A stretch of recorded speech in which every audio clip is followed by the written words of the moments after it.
Hello बच्चों, let's read the question. The defective eye of a person has near point 0.5 metre and far point 3 metre. The power of corrective lens required for first seeing the distant object, second reading purpose. Here we have given 4 options. Now to answer this question, first we will discuss here the key concept, and here the key concept will be given as the human eye defect. और हम यहाँ पे जब बात करते हैं human आई defect की, उस पर्टिकुलर केस में due to the changes in the converging power of human eye lens और जो हमारे पास आई बॉल का साइज होता है उसके रिडक्शन या इंक्रीज होने की वजह से ह्यूमन आई डिफेक्ट प्रोड्यूस हो जाते हैं, जिसमें हम पहले यहाँ पे डिस्कस करेंगे मायोपिया का. मायोपिया में हमारे पास जो पर्सन मायोपिक होता है वो नियर बाय ऑब्जेक्ट्स को यहाँ पे क्लियरली देख सकता है, लेकिन फार ऑब्जेक्ट्स को क्लियरली देख नहीं पाता है. इसका रीजन ये होता है, जो मायोपिक पर्सन होता है उसके लिए जो कन्वर्जिंग पावर होती है यहाँ पे इंक्रीज हो जाती है, या फिर हमारे पास जो आई बॉल का साइज हो जाता है ये एक तरीके से यहाँ पे बढ़ जाता है. तो दोनों ही केसेस में जो इमेज होती है वो रेटिना पे न बन के रेटिना से पहले ही बन जाती है. तो इस पर्टिकुलर केस में हम ऐसे लेंस का यूज करते हैं जो कि हमारे पास यहाँ पे कन्वर्जिंग पावर को डिक्रीज कर पाए, और इसके लिए हम यहाँ पे कॉनकेव लेंस का यूज करते हैं. नाउ यहाँ पे अगर हम बात करें हाइपरमेट्रोपिक पर्सन की, तो जो पर्सन यहाँ पे हाइपरमेट्रोपिया से सफर करता है उस पर्टिकुलर केस में उसे नियर बाय जो ऑब्जेक्ट होते हैं वो क्लियरली नहीं दिखाई देते हैं, लेकिन जो फार ऑब्जेक्ट्स होते हैं वो क्लियरली दिखाई देते हैं. नाउ इस पर्टिकुलर केस में जो हमारे पास ह्यूमन आई होता है उसकी जो कन्वर्जिंग पावर होती है ये रिड्यूस हो जाती है, या फिर हम ये भी कह सकते हैं जो आई बॉल का साइज होता है ये यहाँ पे कम हो जाता है. दोनों ही केसेस में जो इमेज होती है वो रेटिना से पहले बनती है, और इस केस में हम ऐसा लेंस का यूज करते हैं जो आई लेंस की कन्वर्जिंग पावर को इंक्रीज कर पाए. इसके लिए हम यहाँ पे कॉन्वेक्स लेंस का यूज करते हैं. नाउ क्वेश्चन में हमसे यही पूछा गया है कि कोई यहाँ पे पर्सन है जिसकी आई में यहाँ पे डिफेक्ट प्रोड्यूस हुआ है और उसके लिए जो नियर पॉइंट और फार पॉइंट की वैल्यू है वो दे रखी है. हमें साथ में ये भी ध्यान रखना पड़ेगा कि नियर पॉइंट हमारे पास वो मिनिमम डिस्टेंस होती है जहाँ पे रखे ऑब्जेक्ट्स को जो ह्यूमन आई होता है वो इमेज रेटिना पे क्लियरली फॉर्म कर देता है. लेकिन हमारे पास यहाँ पे अगर नॉर्मल आई की बात करें, नॉर्मल आई के लिए जो नियर पॉइंट होता है ये 25 सेंटीमीटर होता है, और हाइपरमेट्रोपिक पर्सन के लिए जो नियर पॉइंट होता है वो 25 सेंटीमीटर से ज़्यादा होता है.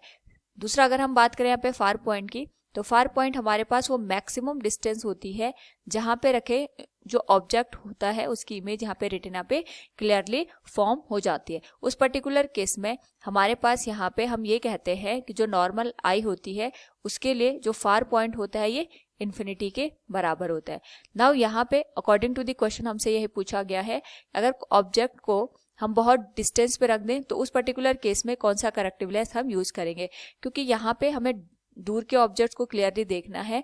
इसका मतलब हमें यहाँ पे कॉनकेव लेंस का यूज करना पड़ेगा, और यहाँ पे जो कॉनकेव लेंस का हम यूज करेंगे उस पर्टिकुलर केस में जो फार पॉइंट आएगा हमारे पास according to the question it will be 3 metre. तो अगर हम इसके लिए रे डायग्राम ड्रॉ करें तो ये आ गया हमारे पास यहाँ पे ह्यूमन आई लेंस.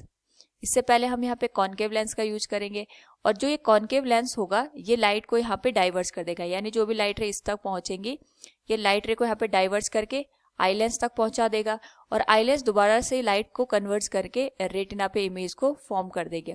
नाउ यहाँ पे अगर हम बात करें जो हमारे पास कॉनकेव लेंस है इसके थ्रू जो इमेज बनती है वो ऐसे डिस्टेंस पे बनती है जो कि मायोपिक पर्सन के लिए यहाँ पे फार पॉइंट का काम करता है. यानी जो भी कॉनकेव लेंस होगा ये इन्फिनिटी पे रखे ऑब्जेक्ट की इमेज को एक पर्टिकुलर पॉइंट पे बना देगा, और यहाँ पे जो ये इमेज की डिस्टेंस होती है फ्रॉम दिस कॉनकेव लेंस ये यहाँ पे इक्वल होनी चाहिए to the far point of the myopic person. तो इस केस में जो इमेज बनेगी फॉर द कॉनकेव लेंस अगर हम बात करें that will be -3 metre. U की वैल्यू इन्फिनिटी हो जाएगी, हमें यहाँ पे फोकल लेंथ निकालनी है. तो इसके लिए हम यहाँ पे लेंस फॉर्मूला यूज करेंगे, that is 1/f equals 1/v minus 1/u.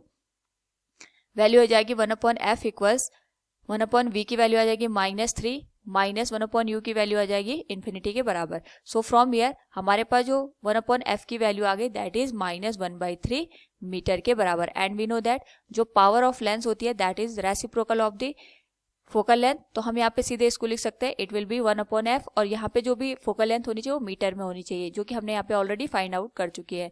तो यहाँ पे जो वैल्यू निकल के आएगी दैट विल बी -1/3 डायोप्टर के बराबर। This will be the power of the corrective lens.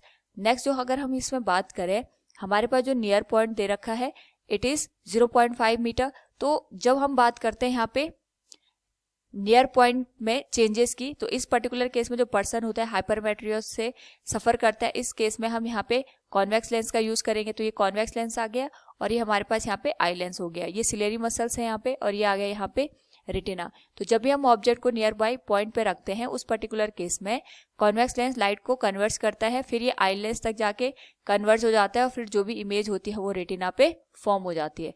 Now इस केस में अगर हम देखें तो हमारे पास जो कॉन्वेक्स लेंस हमने यूज किया है, ये ऑब्जेक्ट की जो इमेज होती है एक पर्टिकुलर पॉइंट पे जाके उसे फॉर्म कर देता है। यानी यहाँ पे अगर हम देखें तो जो ऑब्जेक्ट हमने यहाँ पे 25 सेंटीमीटर की डिस्टेंस पे रखा होता है, जो कॉन्वेक्स लेंस होता है, इसको जो हाइपरमेट्रोपिक पर्सन होते हैं उसके नियर पॉइंट के बराबर की डिस्टेंस पे रख देता है। तो यहाँ पे जो ये डिस्टेंस निकल के आएगी it will be equal to the near point of the given hypermetropic person, तो ये आएगा 0.5 मीटर के बराबर। इसके लिए अगर हम यहाँ पे लेंस फॉर्मूला यूज करें तो u की वैल्यू आ जाएगी -25 सेंटीमीटर, v की वैल्यू आ जाएगी -0.5 मीटर, जिसको हम यहाँ पे सेंटीमीटर में लिख सकते हैं -50 सेंटीमीटर, और इसके करस्पॉन्डिंग हम यहाँ पे फोकल लेंथ फाइंड आउट करेंगे। लेंस फॉर्मूला यूज करें तो ये आ जाएगा 1/f equals 1/v minus 1/u, value आ जाएगी 1/f इक्वल्स 1/v, v की वैल्यू आ जाएगी -50, u की वैल्यू आ जाएगी -25, तो वैल्यू आ जाएगी 1/f इक्वल्स एलसीएम आ जाएगा 50 के बराबर, दिस विल बी -1 -1 इसका प्लस हो जाएगा and it will be given as 2, तो ये वैल्यू आ जाएगी 1/50 सेंटीमीटर के बराबर। नाउ यहाँ से जो फोकल लेंथ निकल के आएगी दैट विल बी 50 सेंटीमीटर, और इसको हम यहाँ पे लिख सकते हैं 0.5 मीटर के बराबर। नाउ यहाँ से अगर हम पावर की वैल्यू निकालें दैट विल बी 1/f, तो वैल्यू आ जाएगी 1 डिवाइडेड बाई 0.5, और वैल्यू आ जाएगी हमारे पास +2 डायोप्टर के बराबर। This will be the power of the given lens. So अगर हम यहाँ पे क्वेश्चन के अकॉर्डिंग बात करें तो हमसे पूछा गया है the power of corrective lens required for seeing the distant object.